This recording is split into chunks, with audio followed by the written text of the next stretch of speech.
I had a private gate to my gardens at Chiswick House.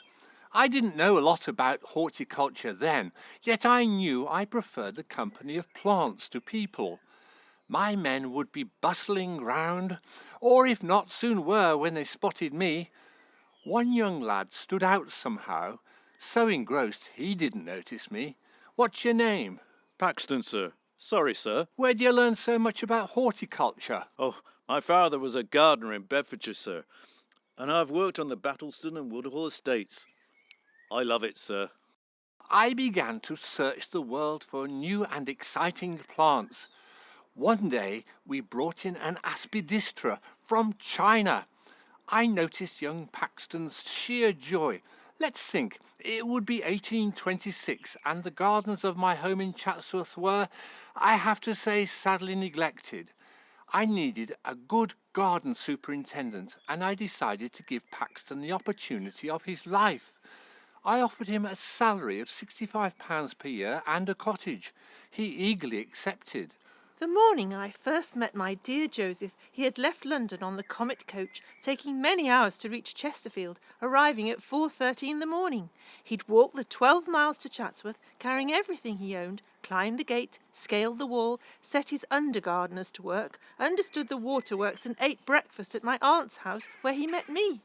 By the time he'd finished breakfast, he had apparently decided to marry me. I awaited his letters of love. My lovely and daring angel, the adorable object of my heart. To say I love and adore thee, my dear, is but trifling. You are the very idol of my soul. Rest assured, while I draw breath, it will be my study to make myself more dear. I am, and ever shall be yours, till death. A few months later we married, on the 20th of February 1827. Joseph was very affectionate. Emily was born at the end of that year, and then came William, our firstborn darling son, and then Blanche. I don't enjoy good health, gout, so I went away for a while to sunnier climes. The difference on my return to Chatsworth was extraordinary. The discipline and sobriety of the men was much improved. An orchard was being established, and there were new glasshouses already yielding luscious fruits and vegetables. Our melons, figs, and nectarines would soon be winning medals. I adore conifers, and I asked Paxton to plant me a wood. Oh, the joy of acquiring my own picturesque Douglas fir and Norfolk pine! I took Paxton shooting to thank him for his excellent work, and I tripled his salary and gave him a horse allowance. I took my first trip to Buxton Spa. I observed its faded glory and saw the potential to create an inland resort from its untamed romantic wildness. I imagined public walks along the River Wye, the gentlefolk and tradespeople equally enjoying the awe of nature. On the steep slopes around Buxton, I planted banks of beeches rather than a variety of different trees. Whatever his Grace wanted, he got. He took a liking to an ash tree near Derby. Joseph rigged up lifting gear, and it took an army of men to bring it to Chatsworth. The tree weighed around 8 tons. Crowds came out to watch it go by. Joseph and his Grace began taking walks together across the estate, talking endlessly about horticulture, and I began to feel like a plant widow. Joseph even began a magazine, the Horticultural Register. He was obsessed. Restoring the greenhouses of Chatsworth gave me the opportunity of experimenting with wood and metal. I sought ways of achieving the maximum sunlight for the plants, and to assist this, I used a ridge and furrow roofline. During our walks together, His Grace and I conceived the idea of a majestic conservatory in which trees might stand. Paxton's creativity knows no bounds. In 32, Princess Victoria, then aged 13, came to visit Chatsworth. He illuminated the waterworks so that they would change colour. She was so enchanted. I loved my husband's creativity. Budgeting, though, was not his forte, and his Grace was famous for his lavish lifestyle, so they were hopeless together. I began the unenviable task of assisting with household accounts. Paxton has completed my magnificent arboretum. He's also purchased an exquisite orchid collection from the vicar of Kimbolton. His Grace kindly took me on a tour of country estates. My first extended time away from my wife Sarah. I was negligent in not writing to her more frequently, and my letters now regularly start with apologies for the distress my absence causes her. During 1834, whilst in Florence, I summoned Paxton. I wished him to join me in Paris so I could introduce him to Versailles and Saint-Cloud. Afterwards, I left for London, but told Paxton to stay on to buy horses for me. Joseph writes saying he wishes I was with him to see the wonders of France. Apparently, though, he was experiencing an insufficiency of soap. He also sent instructions that I should closely supervise the men who are to lay the new gravel path along the east front of the house. His Grace often summoned me to London at short notice, not seeming to appreciate I was not always well. Our tour of the gardens of southwest England included Blaze Hamlet, a garden village near Bristol. His Grace had ambitions, though, to search the world for plants. I began to envisage a glasshouse of dimensions never tried in glass, covering a whole acre in which to nurture these treasures from afar. Work began for Joseph's greatest work so far, the great stove, a conservatory, a mountain of cast iron, wood and glass. In September 1836, the foundation stone of the stove was laid by the Countess of Burlington. The great scheme had begun, employing 500 men. His Grace's kindness and largesse knows no limits. He has commissioned a portrait of my dear Joseph, who wishes me to join them in London, but I shall remain here at Chatsworth. There is so much to be done. My new stove is the loveliest thing I ever saw done. This triumph was all down to dear Paxton. My man Gibson returned from India with so many exotic plants. Begonia, Hirstia, impatiens, too many to mention, and they filled the stove. Incidentally, it was Gibson who found me a Musa superba, a banana. Paxton delightfully named it a Musa Cavendishii. It prospered at Chatsworth, and the whole world has benefited. I have been appointed by Queen Victoria and Prince Albert to survey the royal gardens, which are in a parlous state. They have offered me a quadrupled salary to modernise the gardens. I need Sarah's advice about all this. Paxton, dear friend, has declined the offer of royal gardener out of loyalty to me. It was my turn to have a public appointment. I was delighted to become president of the Horticultural Society. His Grace will tour Europe for much of 1838 and has now summoned Joseph to join him immediately in Switzerland. Paxton brings letters with him. My dark mood has lifted. The rest of my entourage is no doubt relieved. My dearest Sarah, my journey to Switzerland in its endurance reminded me of my first arrival at Chatsworth. 4 days of travelling. His Grace was bursting to show me the stunning sights of the Alps, the Italian lakes and Milan. And so it went on. Naples, Messina, the Bosporus, Greece, Malta, so much I hardly remember. Joseph missed the birth of our 5th child. He spent Christmas in Greece. The birth helped us a little to grieve over the loss of William, our son. I diverted myself by investing in the rapidly expanding railways. It became absorbing and I was very proficient. Joseph wrote to tell me to pay close attention to the fuel for the boilers for the great stove. I never imagined seeing so much of the world. I deeply missed my wife and the chatter of the children, but it was my duty to accede to the generosity of His Grace. His Grace enthused me with everything Italian. He even taught me Italian. As we travelled, we conversed about further plans for Buxton. Buxton continued to be a pleasant distraction. I redesigned the Buxton Hall gardens and brought my new passion for everything Italian to the miserable place. I gave the lakes irregular shorelines for interest and installed 2 fountain jets with water 65 foot high. The pathways offer changing vistas in the formerly laid out area near the hall. The serpentine walks, landscape to enhance nature, scattered with trees and shrubs. I introduced formally terraced walks opposite his crescent adorned with urns, just like Palermo. Jobs crowded thick, often urgently upon me at times, but my health was good, so I was able to get through. I began to despair at my husband's absences, but let me say I lost not a single flower in my care. Joseph, finally home, laden with presents to see our baby daughter Laura for the first time, returned home a cultured man, owing to the kindness of his grace. In 1840, in my absence, the reconstruction of Enza village had begun, expertly overseen by Sarah. Enza, what a mixture of Italian architecture and a copy of Blaise Hamlet, the garden village that so enchanted his grace. I needed my Paxton to accompany me on frequent walks. Paxton excelled even himself by moving the Tankerville palms into the stove. One of them was 12 tons. A constant flow of plants into the stove from near and far made us inseparable.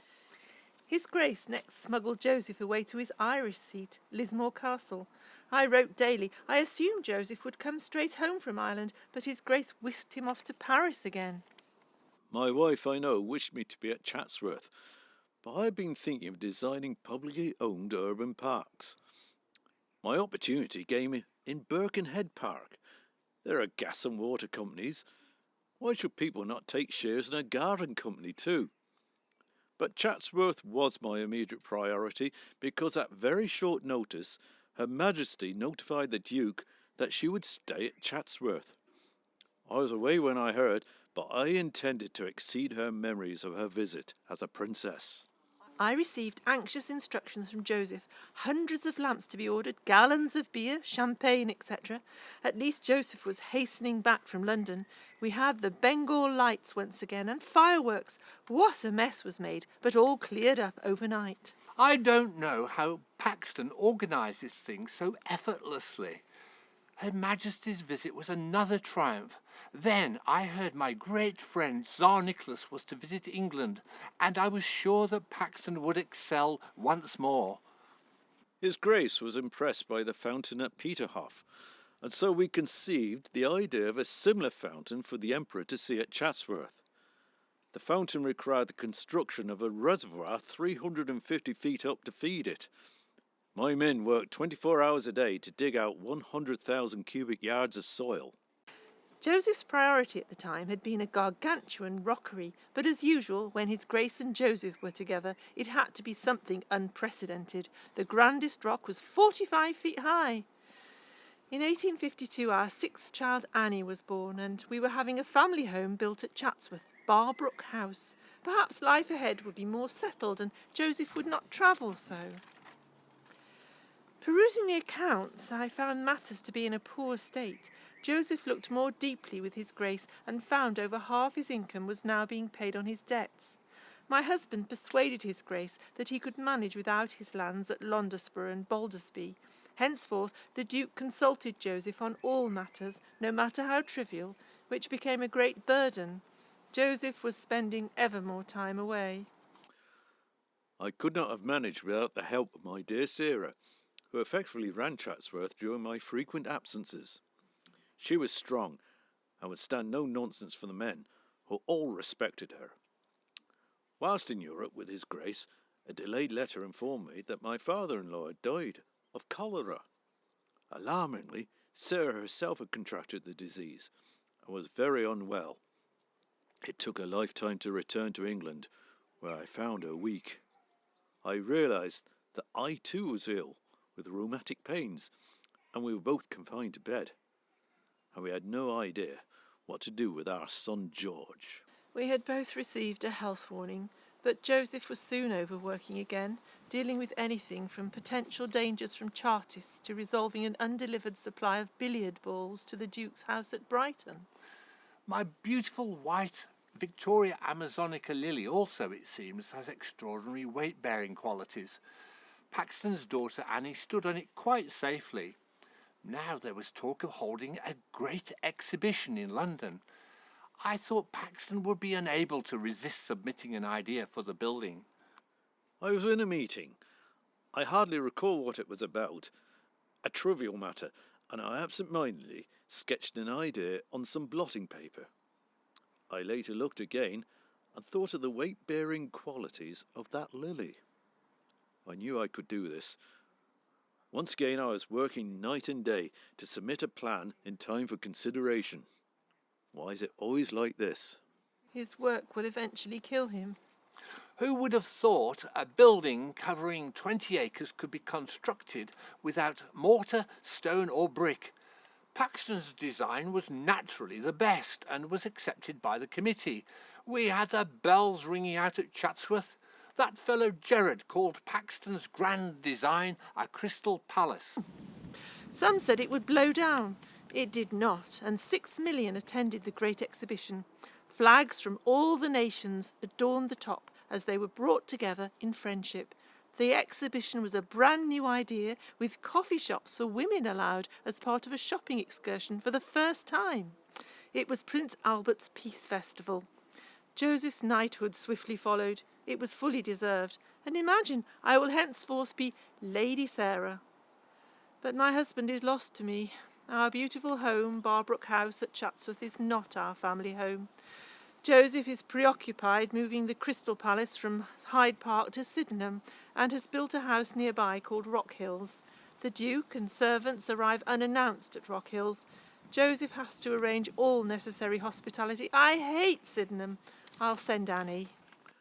Our son George stayed at Rock Hills, but I could not work with him coming home drunk and His Grace wanting all my attention. Moving the exhibition was difficult, and I seemed unable to refuse other tasks, be it work in support of our war in Crimea or designing a house in France for Rothschild. I became MP for Coventry, and Sarah sent black pudding to celebrate. My goodness me, they want not one, but 2 railway stations in Buxton. Fortunately, I have an idea. Matching fan windows. I continued to fear for Sir Joseph's health and found myself unable to remain well. The body of our daughter Laura was returned home from Switzerland after an accident. A great shock. Lady Sarah and I buried her at Enser. Paxton was busier than ever, leaving insufficient time to spend with me. I tried travelling alone, but it did not satisfy me. I miss him so much. I begged Joseph to come home. I miss him so much. George eloped. I do not feel well. His Grace died suddenly in 1858. My world stopped. His burial at Enser was melancholy. I met the new Duke, the 7th, who accepted my immediate resignation. The House of Devonshire will now take a different direction. The Duke was kind enough to pay me a pension for life. I was ready to divest myself of responsibilities, and I concentrated on my railway investments. Joseph died at Rock Hills, Sydenham in 1865, aged 61. His death certificate should have stated overwork, but instead referred to heart and liver failure. I loved him dearly, but I always thought that there were 3 in this marriage, a menage à trois, the third being, of course, the Duke, or perhaps more accurately, the third member was work, his fatal addiction. Postscript. Sarah lived on at Barbrook for nearly a decade. A remarkable woman, one of those strong personalities who not infrequently dominated family life during the 19th century. The Duke left debts. Paxton left a fortune. Their truly liberal friendship brought them in contact with monarchs, scientists, engineers, inventors, and leaders of industry. Barbrook House, rarely inhabited, was demolished in the 1960s. A caravan site has replaced Barbrook, and a blue plaque marks the spot. Head gardeners have certainly lived more modestly since their time. In the graveyard, though, at Enser, 3 people who loved each other are buried within yards of each other for eternity.